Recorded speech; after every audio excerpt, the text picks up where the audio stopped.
Imagine this one day. You reach the peak of success, the dream house, the glorious career, the applause of the world. But then standing on that very summit, a question echoes in your soul. Is this really all there is? People call it the destination, the pinnacle of happiness. Yet perhaps you too have felt it when you finally grasp what you once longed for. An emptiness creeps in, whispering, "Why doesn't this feel enough?" Thousands of years ago, a great king faced that very question. He had everything: unmatched wisdom, overflowing riches, unparalleled power. And from within a palace lined with gold, he cried out words that shook history. Meaningless, meaningless, everything is meaningless. Ecclesiastes 1:2. Welcome to Bible Depth Chronicles, where we retell the stories of Scripture with reverence and depth. Today we embark on Ecclesiastes, explained like never before. What really matters in life? This is not just ancient text. It is a piercing wake-up call to our modern world, a world that thinks it has grasped everything, yet in truth, holds only vapor. And so I ask you, standing before Solomon, the wisest king who ever lived, will you dare confront the question he left to humanity? What truly gives life its meaning? If you're ready, leave the number 0 in the comments, the symbol of emptiness we have all felt, and together we will uncover what alone can truly fill the void. We have just heard Solomon's cry, meaningless. Meaningless, everything is meaningless. A shocking confession from a king who had tasted every fruit the world could offer. But the Book of Ecclesiastes does not end with that cry, it begins there. It is not merely a lament, it is an invitation. An invitation to sit down with the wisest man of Israel, to hear his reflections not as cold doctrine, but as the voice of a mentor who has lived the heights of glory and the depths of disillusionment. Imagine Solomon in his later years, no longer the ambitious young ruler building palaces, collecting wives, and amassing treasures, but an old king looking back on a lifetime of pursuits. Like an elder addressing his people, he speaks as Koheleth the teacher. This title itself is striking. In Hebrew, Koheleth means the one who gathers not only people, but also wisdom, experiences, and observations. Ecclesiastes is therefore not a distant lecture. It is a dialogue, a gathering of voices, across generations, a mirror held up before every soul who dares to ask, what am I really living for? Throughout history, this book has unsettled readers. Unlike Proverbs, which provides clear principles for righteous living, Ecclesiastes confronts us with contradictions and paradoxes. It dares to ask the questions most religious texts seem eager to resolve. Why does life feel so repetitive? Why do our achievements fade so quickly? Why does death erase the distinctions between the wise and the foolish? And yet this raw honesty is what gives Ecclesiastes its enduring power. In Ecclesiastes 2:11, Solomon reflects, "Yet when I surveyed all that my hands had done, and what I had toiled to achieve, everything was meaningless, a chasing after the wind. Nothing was gained under the sun." These are not the words of a skeptic mocking faith, but of a believer wrestling with the tension between earthly pursuit and eternal purpose. His words pierce us because they echo our own hidden thoughts. Haven't you at some point looked at your hard work, your milestones, and whispered, "Is this all there is?" The book's structure is itself like a conversation, sometimes hopeful, sometimes despairing, at times sounding contradictory, only to lead us deeper into reflection. This tension mirrors life itself. Ancient Jewish tradition embraced this book precisely because it refuses easy answers. Early rabbis debated whether Ecclesiastes should even remain in the canon, so unsettling were its words. And yet, guided by the Spirit, the people of God preserved it, recognizing its role as a voice of truth amidst life's mysteries. Notice how Solomon does not speak as a naive philosopher. He had lived what many of us only dream of. He knew the sweetness of victory, the thrill of discovery, the pleasure of indulgence. He also knew the hollowness that follows. That makes Ecclesiastes profoundly pastoral. It comes from scars, not theories. It is the diary of a king who built empires, only to find that even empires crumble like dust. But here lies the beauty. Ecclesiastes does not leave us in despair. It strips away illusions so that we might confront reality with unflinching clarity.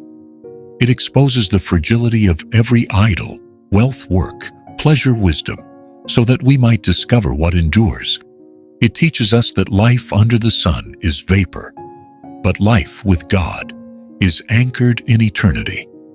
Let me ask you, if Solomon were seated across from you today, recounting his story, how would you respond? Would you dismiss his words as the cynicism of an old man, or would you allow them to probe your own restless chase for meaning? Ecclesiastes, then, is more than a book. It is a dialogue between heaven and earth, between Solomon and our own souls. It is as if the Spirit is whispering, "Look honestly at your life. Do not be afraid of the emptiness you feel. For in that emptiness, God is calling you toward Himself." This is where the journey continues. Having opened with the cry of meaningless, Solomon now begins to show us why the endless cycles of life feel so hollow, and where the hidden key to true purpose can be found. Having entered the dialogue of Ecclesiastes, Solomon now draws our eyes to a reality we often ignore, but cannot escape: the endless cycles of life that repeat without pause, without change, without lasting gain. This is where the teacher strips away our illusions of progress and permanence. He confronts us with the monotony of existence under the sun. Listen to his words in Ecclesiastes 1:4-7. "Generations come and generations go, but the earth remains forever. The sun rises and the sun sets and hurries back to where it rises. The wind blows to the south and turns to the north. Round and round it goes, ever returning on its course. All streams flow into the sea, yet the sea is never full." Here Solomon paints a picture of relentless repetition, nature itself in constant motion, yet never arriving at fulfillment. Do you see the tension? The sun blazes its daily path, but it changes nothing. The rivers pour into the oceans, yet the oceans remain unfilled. Life keeps moving, but the meaning slips through our fingers. Human ambition feels just the same. We strive, we labor, we build, but when the cycle resets, we are left wondering what has really changed. This is not mere poetry. It is spiritual diagnosis. Solomon is revealing how the world looks when viewed without God. From Egypt's pharaohs, who built pyramids as monuments to their glory, to modern skyscrapers rising into the clouds, every empire insists it will endure. And yet centuries later, sand buries ruins, ivy creeps over stones, and names once shouted are forgotten. History itself becomes a witness to the futility Solomon describes. Theologically, this cyclical weariness reveals something profound. Creation groans under the weight of vanity. Paul echoes Solomon's lament in Romans 8:20-21. "For the creation was subjected to frustration, not by its own choice, in hope that the creation itself will be liberated from its bondage to decay and brought into the freedom and glory of the children of God." The endless cycle is not simply natural. It is cosmic testimony that life without God bends toward futility. Yet notice Solomon's brilliance. He does not offer this truth to depress us, but to awaken us. The apparent monotony is a mirror, showing how fragile our pursuit of permanence really is. It exposes the arrogance of believing we can control time, shape destiny, and secure eternity with our own hands. Ecclesiastes 1:9 sharpens the blade. What has been will be again. What has been done will be done again. There is nothing new under the sun. And here is the personal question. Do you recognize yourself in this cycle? The treadmill of work, the endless scroll of social media, the pursuit of the next promotion, the next purchase, the next thrill. Yet each victory fades as quickly as it arrives. How many times have you thought, this time, I will feel satisfied, only to discover the feeling slips away and the cycle begins again? Solomon is not mocking our efforts. He is exposing our longing. The fact that we ache in the monotony means our hearts were designed for more. Augustine, centuries later, gave voice to this truth when he wrote in Confessions, "You have made us for yourself, O Lord, and our heart is restless until it rests in you." Restlessness in the cycles of life is not a curse to endure, but a signal pointing us back to God. So what is Solomon doing in this passage? He is dismantling false hopes, peeling away the illusion that progress, wealth, or even nature itself can grant us lasting fulfillment. He's preparing us to realize that only by lifting our eyes above the sun into the realm of the eternal do the cycles of life find their true purpose. And this brings us seamlessly to the next movement of the book, where Solomon will recount his grand experiments with pleasure, wealth, and wisdom pursuits he hoped might break the cycle, but which left him once again empty. But before we go there, let me ask you, in your own life, do you feel trapped in cycles that never seem to end? Could it be that the very monotony you resent is God's whisper urging you to stop chasing the wind and start seeking what is eternal? Having confronted us with the monotony of life's cycles, Solomon now turns to a personal testimony, his grand experiment to break free from futility. If the cycles under the sun could not be escaped, perhaps he thought they could at least be transcended through pleasure, wealth, or wisdom. And unlike any of us, Solomon had the means to push this experiment to its absolute limits.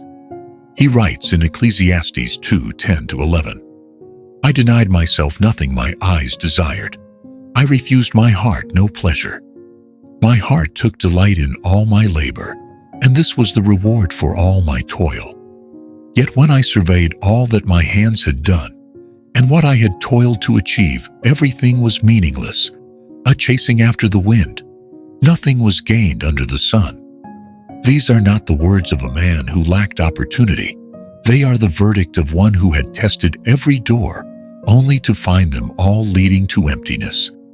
First, Solomon pursued pleasure, banquets, music, gardens, laughter, and every form of indulgence known to the ancient world. He could summon entertainers from distant lands, wine from the best vineyards, dancers, choirs, and luxuries that ordinary people could scarcely imagine. Yet joy quickly soured into weariness. Pleasure, he discovered, is like a spark in the night. It flares brightly but vanishes into darkness. Then he turned to wealth. Ecclesiastes 2:7-8. "Records I bought male and female slaves, and had other slaves who were born in my house. I also owned more herds and flocks than anyone in Jerusalem before me. I amassed silver and gold for myself, and the treasure of kings and provinces.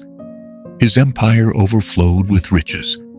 Archaeological studies of ancient Israel confirm the grandeur of Solomon's reign. Alliances brought tribute trade, with Ophir delivered gold, and his palaces and the temple itself testified to prosperity unmatched in his time. By all outward measures, Solomon was the most successful man alive. And yet his conclusion was devastating: wealth, multiplied possessions but not satisfaction. Finally, Solomon tested wisdom, not idle curiosity, but a relentless pursuit of knowledge. He studied nature, governance, philosophy, and human behavior. He compared wisdom with folly, searching for lasting advantage. Indeed, wisdom gave him perspective. It was better than ignorance, just as light is better than darkness. Ecclesiastes 2:13. But here lay the crushing realization: both the wise and the fool share the same fate.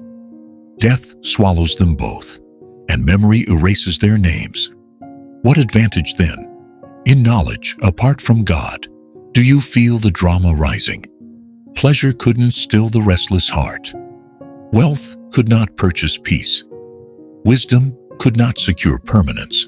Each road that promised fulfillment ended in the same verdict, hevel, that haunting Hebrew word, meaning vapor breath, something insubstantial, fleeting, and ungraspable.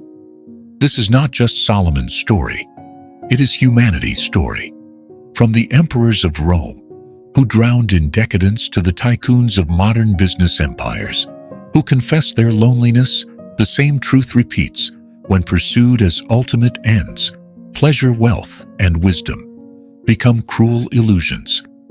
History is littered with figures who had it all, but found themselves restless, unsatisfied, even despairing.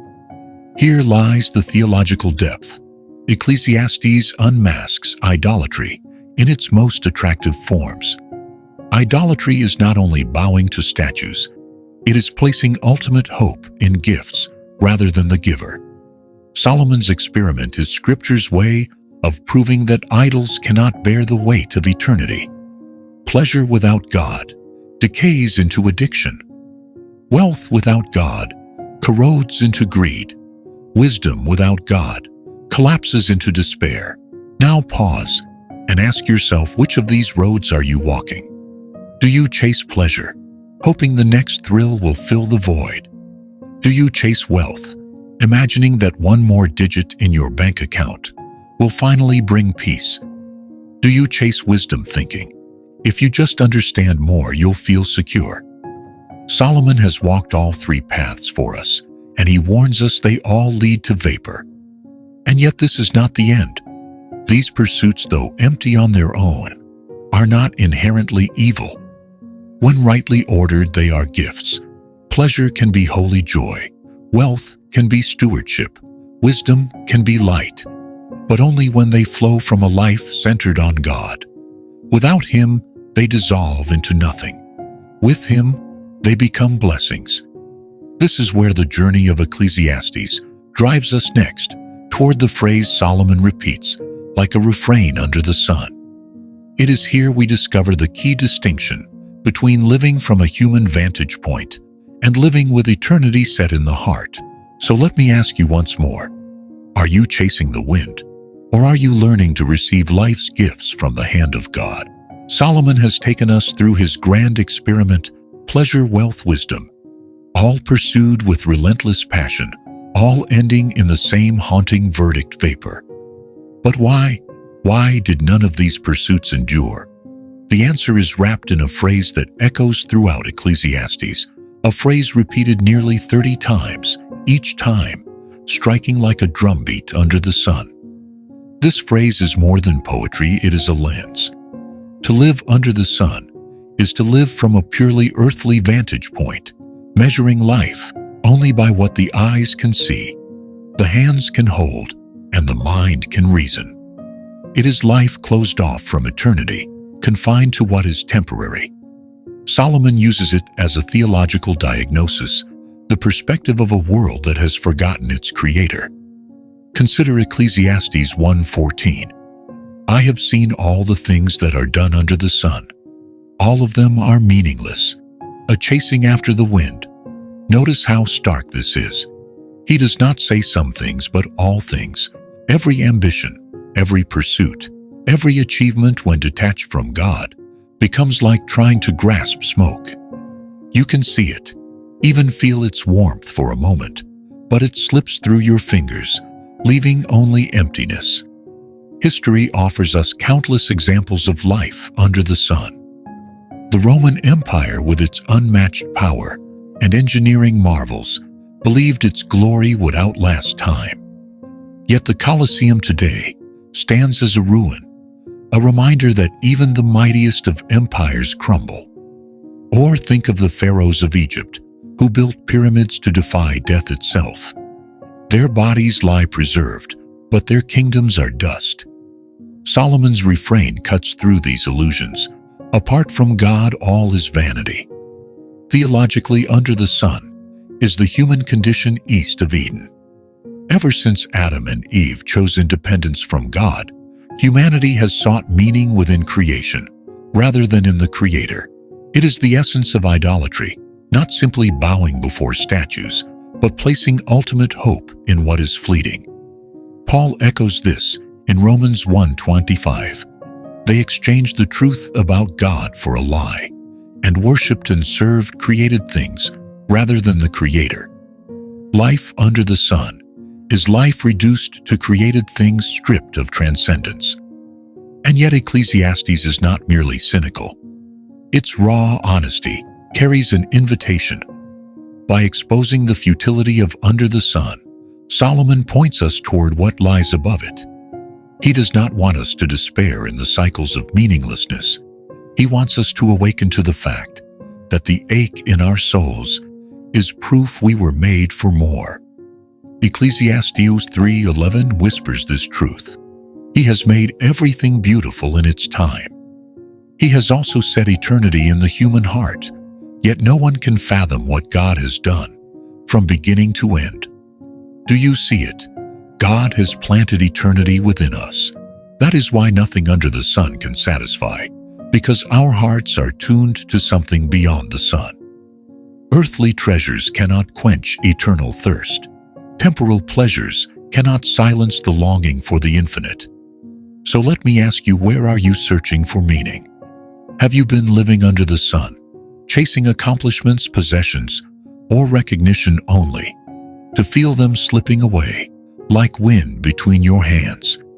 Could it be that the emptiness you feel is not failure, but a holy signpost urging you to lift your gaze upward, to the one who alone can anchor your soul? This is the turning point in Solomon's teaching. Having named the emptiness of life under the sun, he now prepares to lead us deeper, to explore what life looks like when eternity breaks into the present, when the Creator steps into our cycles and transforms them with purpose.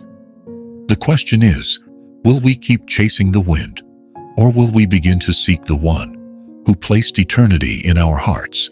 Up until now, Solomon has torn down every false foundation. He has shown us the futility of endless cycles, the emptiness of pleasure, the vanity of wealth, the limits of wisdom. Each pursuit promised meaning, but left only vapor. It is as though Solomon were leading us through a desert, stripping away mirages one by one, until at last we are brought to the only true oasis. And here at the conclusion of his long journey, he gives us the answer in words that are both startlingly simple and profoundly weighty. Now all has been heard. Here is the conclusion of the matter. Fear God and keep his commandments, for this is the duty of all mankind. For God will bring every deed into judgment, including every hidden thing, whether it is good or evil. Ecclesiastes 12:13-14. This is the heartbeat of Ecclesiastes. After all the searching, all the experiments, all the questions, life's meaning is not found in chasing the wind, but in fearing the Lord. But what does it mean to fear God? It is not terror before a tyrant. It is reverent awe before the Holy One who holds both life and death, time and eternity, justice and mercy in his hands.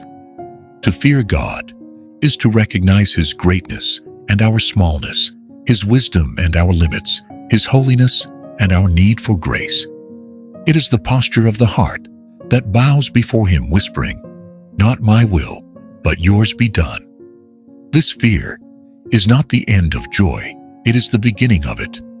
Proverbs 9:10 declares, "The fear of the Lord is the beginning of wisdom, and knowledge of the Holy One is understanding."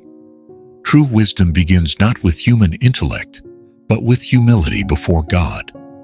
And once God is placed at the center, even the simple pleasures of life, food, drink, work, love, become radiant with his presence. Ecclesiastes 3:12-13 reminds us, "I know that there is nothing better for people than to be happy and to do good while they live, that each of them may eat and drink and find satisfaction in all their toil. This is the gift of God. Think about it. Solomon does not command us to abandon joy, to retreat into despair. Rather, he shows us that joy itself becomes sacred when we receive it as gift, not as God. Work ceases to be a treadmill and becomes worship. Love ceases to be possession and becomes covenant. Wealth ceases to be an idol and becomes stewardship. Fear of the Lord reorders all of life under his eternal rule.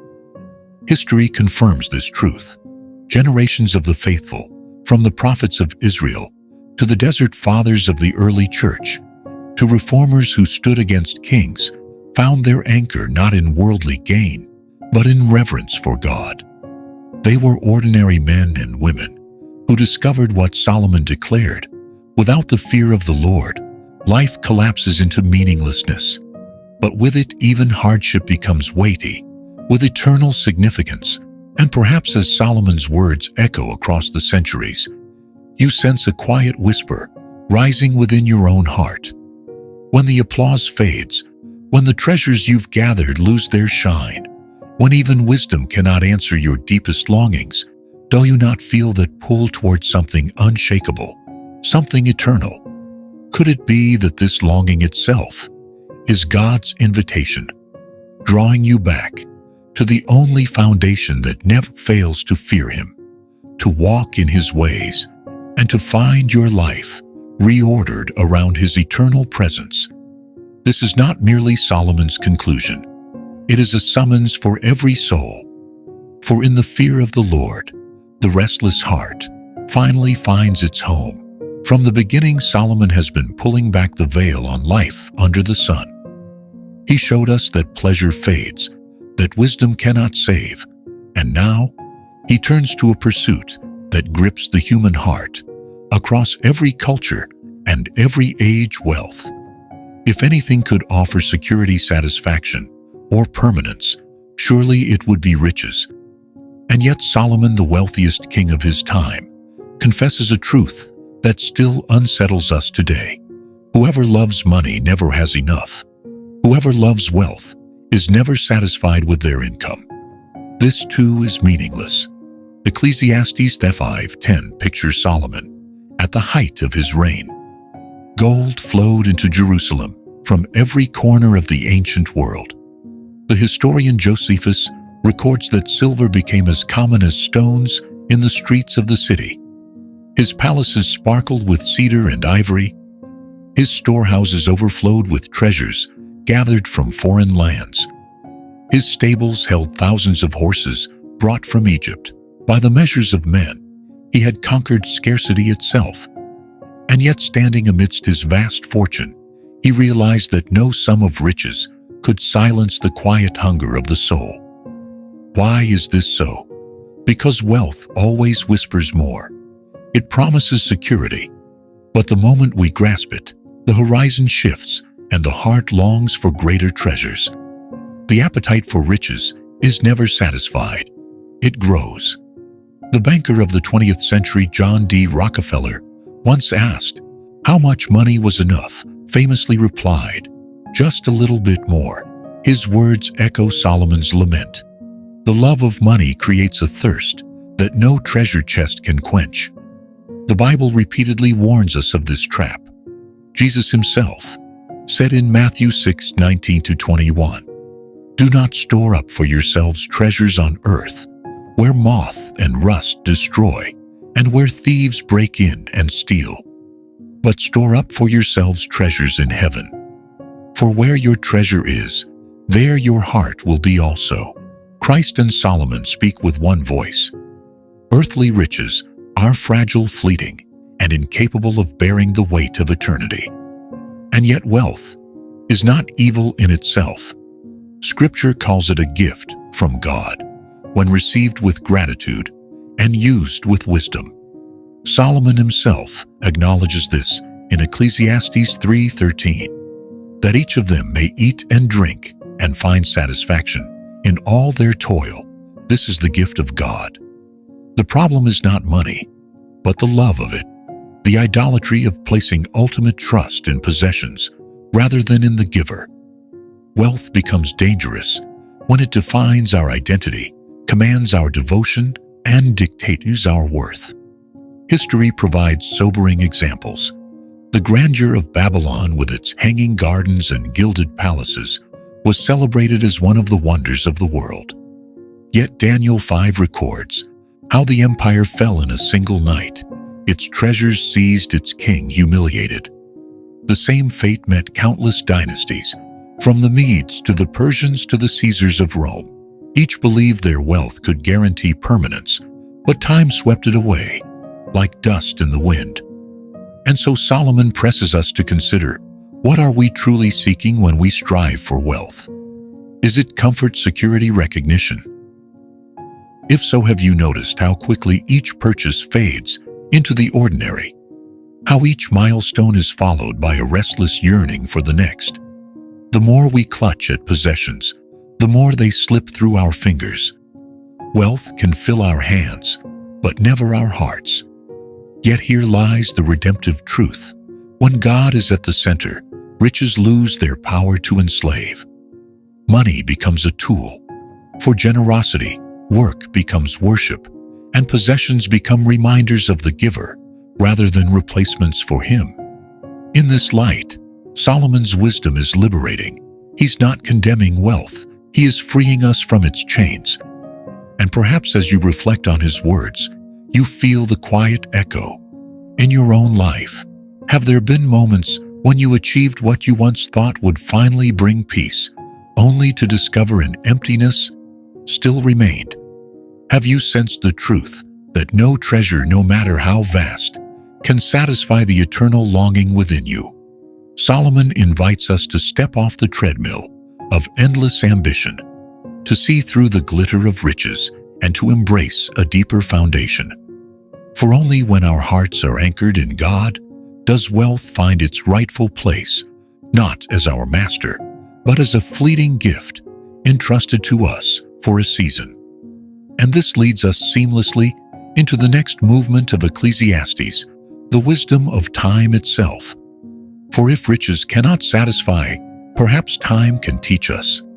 Solomon will soon remind us that to everything there is a season, Ecclesiastes 3:1, and that each moment, whether of joy or sorrow, gain or loss, is held in the hand of God. Having unmasked the emptiness of wealth, Solomon now shifts our gaze towards something far greater, something none of us can control, but all of us live within time. If riches cannot satisfy, perhaps time can reveal.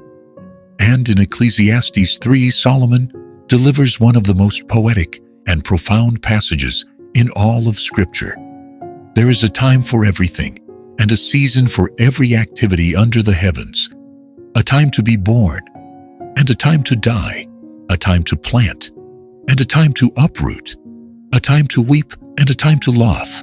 A time to mourn, and a time to dance. Ecclesiastes 3:1-4. These words are not just beautiful poetry. They are a declaration of divine sovereignty. Every moment of human life, joy and sorrow, building and tearing down, embracing and letting go, is appointed by God. Time is not random. It is not cruel chance. It is woven by the Creator into a tapestry we cannot fully see, but must learn to trust. Notice the tension. On one hand, the list of contrasts reminds us that life is filled with contradictions. Life and death, joy and grief, gain and loss. None of us escape them. And yet Solomon insists they are not meaningless. He has made everything beautiful in its time. He has also set eternity in the human heart. Yet no one can fathom what God has done, from beginning to end. Ecclesiastes 3:11. Here we find the mystery. We long for eternity, but we live within seasons. Our hearts hunger for permanence, yet our lives unfold in rhythms of change. This is the very tension that makes time both a gift and a burden. We sense that there is more, but God has chosen to reveal only pieces of His plan, moment by moment, season by season. Throughout history, God's people have wrestled with this paradox. Abraham waited decades for the promise of a son.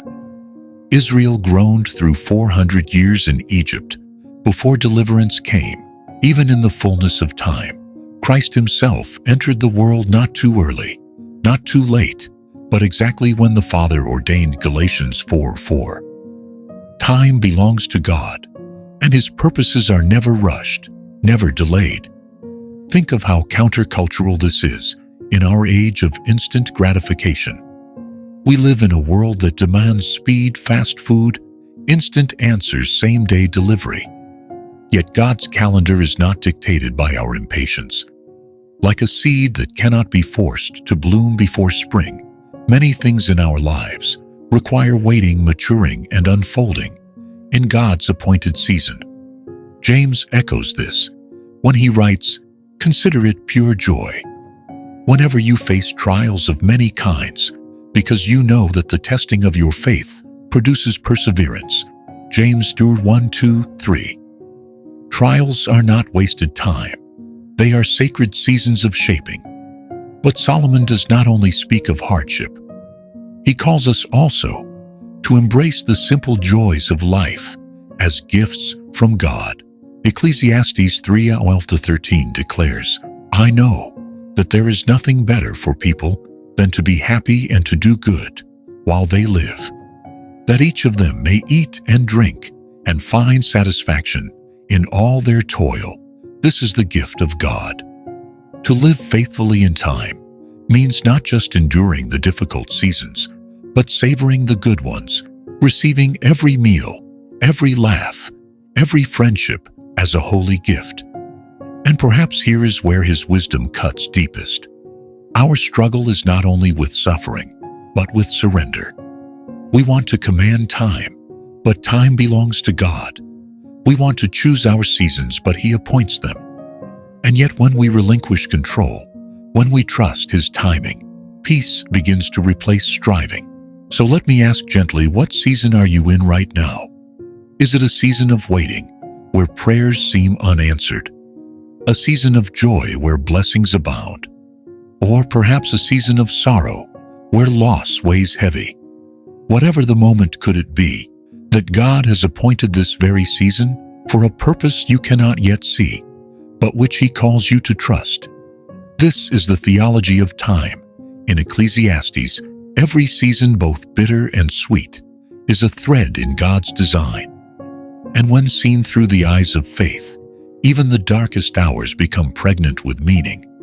From here, Solomon will move us to an even sharper tension.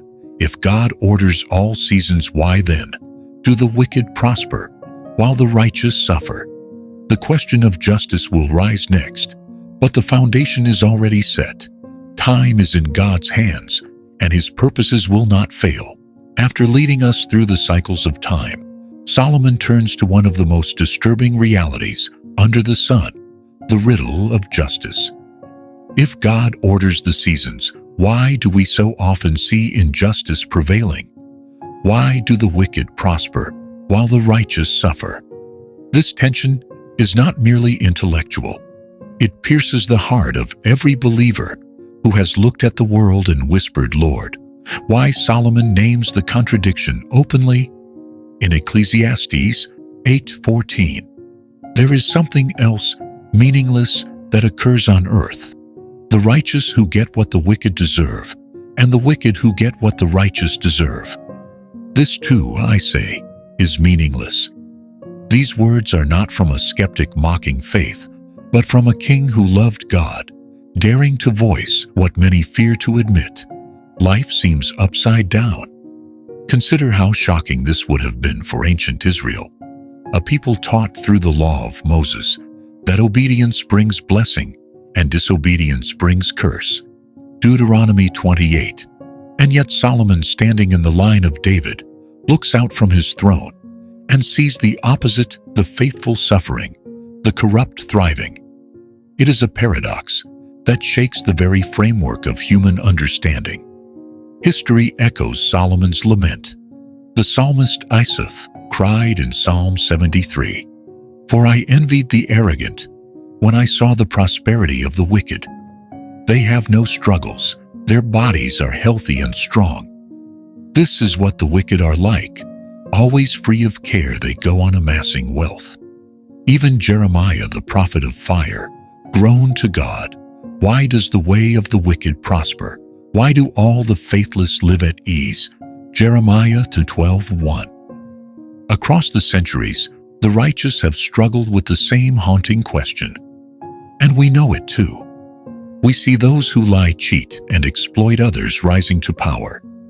We watch people who disregard God's ways, living in luxury, while those who serve Him often walk through trial and loss.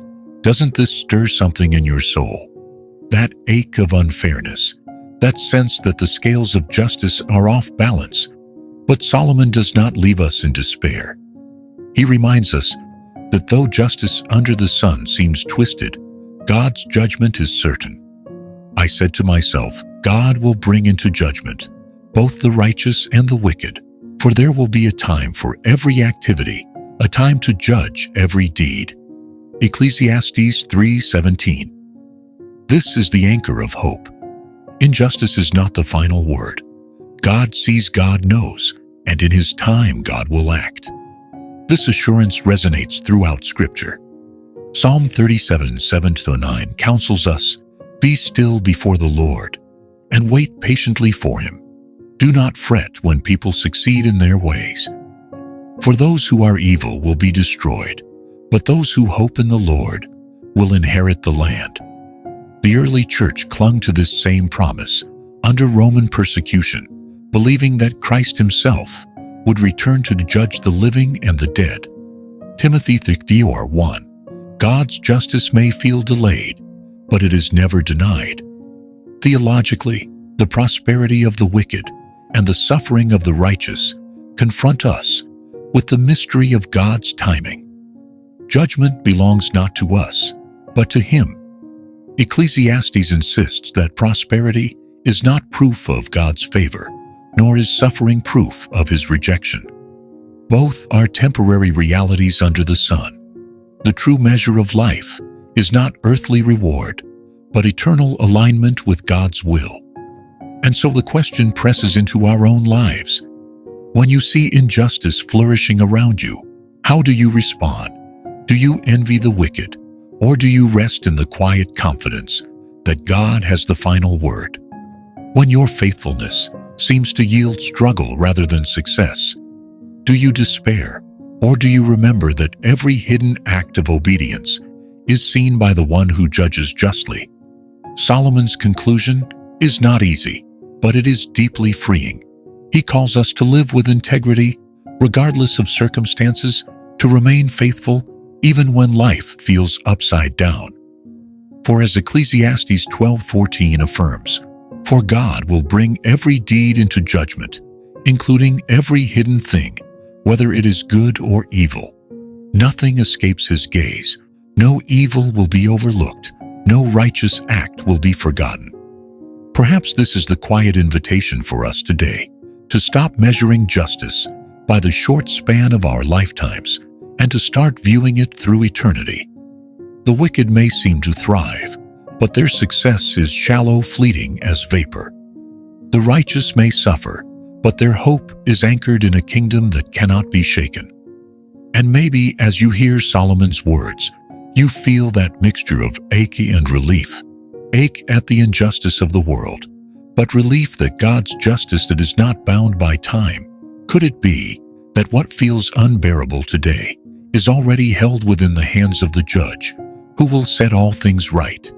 From here, Solomon will take us further still, into the limits of human wisdom itself. For if justice is often hidden and delayed, then knowledge alone cannot resolve the mystery. And once again, we are driven not to despair, but to reverence the fear of the Lord, who alone holds the scales in His hands. From the anguish of injustice, Solomon takes us deeper into another struggle of the human heart, the longing to understand. If we cannot control time, if we cannot guarantee justice, then perhaps knowledge will give us mastery over life. Perhaps wisdom will explain the mysteries, quiet the chaos, and shield us from despair. But Solomon, the wisest king of his age, confesses a sobering truth: even knowledge has limits. He writes in Ecclesiastes 1:18, "For with much wisdom comes much sorrow. The more knowledge, the more grief." What a paradox! The very gift God had entrusted to Solomon, the wisdom that drew rulers from afar to sit at his feet, became for him a source of burden. Why? Because the more he understood, the more he saw the depth of human brokenness, the injustice that couldn't be explained, the mysteries of God's purposes that remained veiled. Wisdom illuminated reality, but it could not erase the ache of it. This truth is woven through Scripture.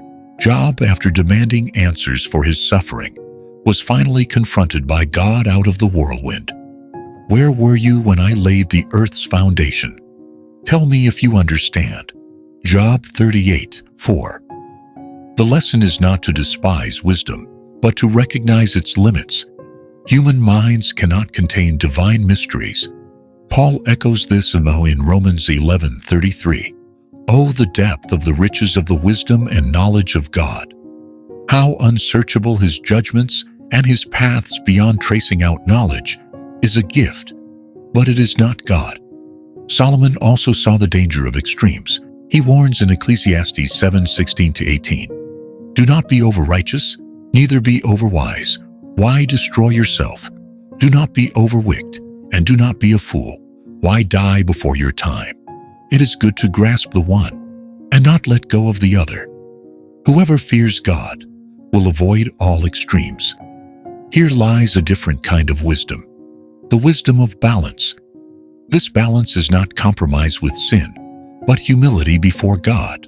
To be over-righteous is to fall into self-righteousness, believing our piety or intellect makes us invincible. To be over-wicked is to plunge into folly and think sin carries no consequence. Both lead to ruin. True wisdom walks the middle road, the road of reverence, where joy and restraint, ambition, and humility, knowledge and mystery are held together under God's hand. History proves Solomon right. Think of the Pharisees of Jesus' day, zealous for the law, yet blind to grace. Their righteousness became pride, their wisdom a stumbling block. On the other side, empires that abandoned restraint collapsed under the weight of their own decadence. Rome's glory crumbled, not from outside first, but from the excess and corruption within. The lesson is, the same extremes destroy, reverence preserves. And here Solomon's voice reaches across the centuries into our own restless age. We live in a culture of excess information, excess ambition, excess desire. We chase after knowledge, piling up facts as though they will save us. Yet never has humanity known so much, and never has it felt so anxious, so restless, so unmoored. Could it be that Solomon's words are more urgent today than ever? That we need not more data, but more reverence, not more extremes, but holy balance. Think quietly for a moment. In your pursuit of wisdom, have you ever found your heart growing heavier rather than lighter? In your hunger to be enough, have you slipped into the pride of self-righteousness or the despair of folly? Perhaps you too have felt the call of Solomon, that the only safe ground lies not in knowing everything, nor in indulging everything, but in fearing God and walking humbly with Him. This is the invitation of Ecclesiastes, to lay down the burden of omniscience we were never meant to carry, to refuse the chains of excess, and to live each day as a gift, balanced, grounded, and reverent before God. And from this place of humility, Solomon will lead us to an even greater realization that even if we could gather all the knowledge in the world, the deepest mysteries of life still belong to God. For our peace will never come from knowing all the answers, it will come from trusting the one who does. The teacher has led us through the winding valleys of life, through the monotony of endless cycles, the hollowness of wealth, the limits of wisdom, the mystery of time, and the sting of injustice. He has stripped away every false foundation until nothing remains but the one truth that stands unshaken. And with solemn clarity, Ecclesiastes closes with this final inescapable declaration: "Now all has been heard. Here is the conclusion of the matter. Fear God and keep His commandments, for this is the duty of all mankind. For God will bring every deed into judgment, including every hidden thing, whether it is good or evil." Ecclesiastes 12:13-14. These are not merely closing words. They are the thunderclap at the end of a long storm, the note that brings the whole song of life into resolution. Solomon tells us nothing is wasted, nothing is forgotten, nothing is hidden from the eyes of the Almighty. Every word spoken in haste, every act of kindness unseen, every choice made in secret, each will be brought into the light of God's perfect judgment. This truth is both terrifying and comforting. Terrifying because it shatters the illusion that we can live as though no one is watching. Comforting because it assures us that the injustices we endure, the sacrifices we make, the obedience no one else notices, all of it matters to God.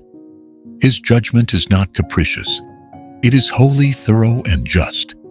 The psalmist declares, "You have searched me, Lord, and you know me. You know when I sit and when I rise. You perceive my thoughts from afar. Before a word is on my tongue, you, Lord, know it completely." Psalm 139:1-4. Before the judge of all the earth, our lives are laid bare. Yet this judgment is not merely exposure. It is God's way of restoring what is broken, vindicating the righteous, and ensuring that justice is never lost in the noise of history. Church tradition has always held this hope. Early Christians persecuted under Rome clung to the promise of Christ's return as judge. Paul reminds us in 2 Corinthians 5:10, "For we must all appear before the judgment seat of Christ, so that each of us may receive what is due us for the things done while in the body, whether good or bad." For those who walk with God, this is not a day to dread, but a day to rejoice, for righteousness will at last prevail. And perhaps, as these words sink in, you feel both the weight and the wonder of them. When you think about your own hidden deeds, the words spoken, when no one listened, the choices you made, when no one was watching, how does your heart respond? Do you feel exposed, or do you feel invited into the freedom of living with holy integrity?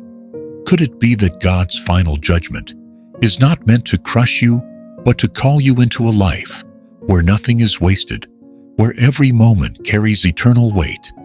This is Solomon's gift to us. After dismantling every illusion, he hands us this unshakable truth: to live in reverence of God is to live with eternity in mind.